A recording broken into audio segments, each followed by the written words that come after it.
entertainment, there's something oddly consistent about the fourth installment. Whether it's in music, film, video games, or TV, the fourth chapter often arrives with sky-high expectations, only to be met with confusion, backlash, or even silence. It's not always about failure. Sometimes it's experimentation. Sometimes it's fatigue. But there's a strange pattern in how fourth entries rarely hit the way the first three did. This is the fourth act, why it's hard to follow greatness. Before we dive into the fourth act itself, we have to understand what came before it, because that's where the expectations begin. Tekken 3 was a genre-defining fighter in 1997, fluid, stylish, and revolutionary for its time.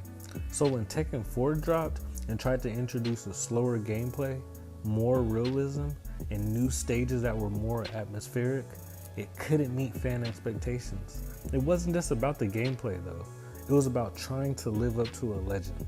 It wasn't bad, just different, and that difference hurt its momentum.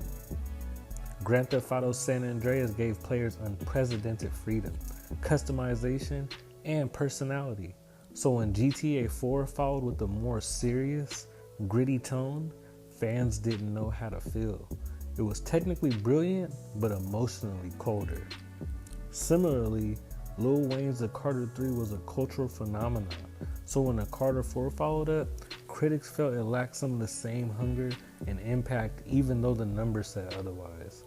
In all these cases, the third entry created a wave so big, the fourth had no choice but to wipe out under the pressure.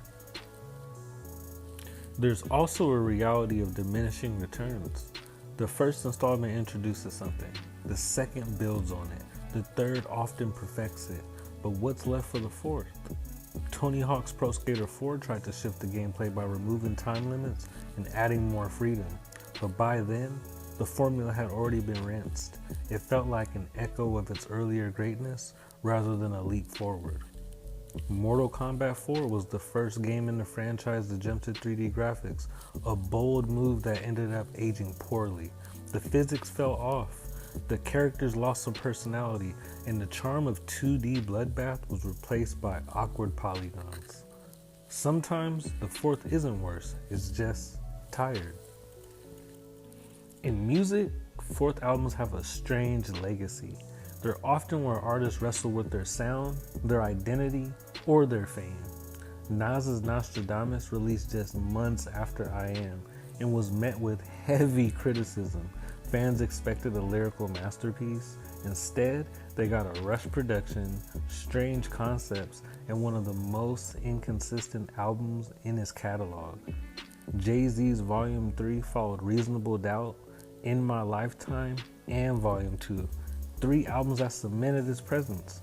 While Volume 3 had hits, many felt like it was too glossy, too flashy, and missing the introspection that made his earlier work resonate. Sometimes the fourth project isn't a misstep, it's a challenge. Artists and creators try something new, and the world isn't always ready for it. Tyler the Creator's Cherry Bomb is a perfect example. After the dark chaos of Goblin, the storytelling in Wolf, and the creativity of Bastard, Cherry Bomb arrived like a sonic car crash.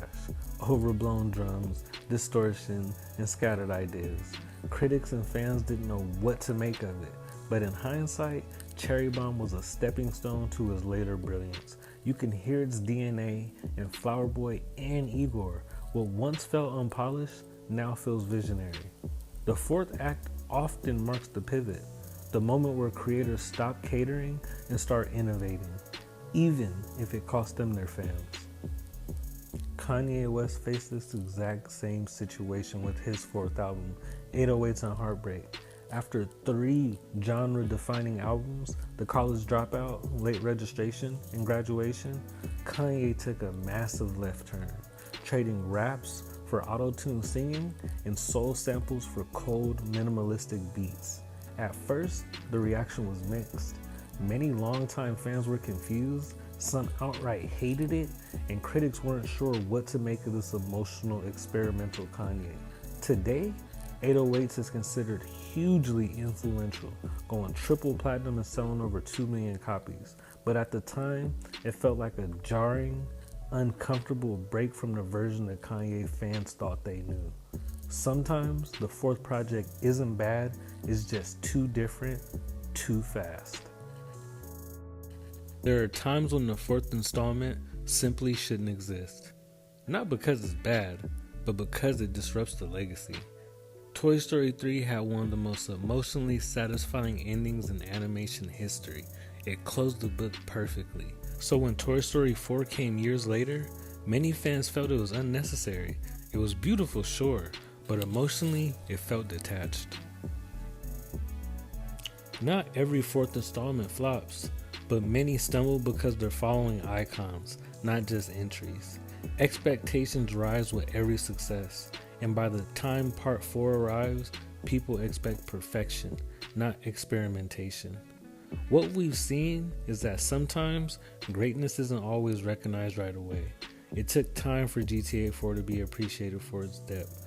It took years for people to recognize the layers in 808s and Heartbreak and the vision behind Cherry Bomb. Sometimes the fourth act isn't a failure, it's just ahead of its time. Because the real challenge isn't just making something great, it's making something great when the world already thinks you've peaked.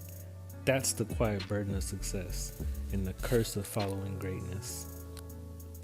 Now, don't get me wrong, there are definitely fourth entries that do extremely well, but these are more so about the ones that had high expectations that just could not live up to them at the time they released because fans were so in love with the previous entries that came before. So if you watch this video up to this point and you think there are some titles that we missed, go ahead and leave them in the comments. But for now, this is the AuxGod. See you in the next one.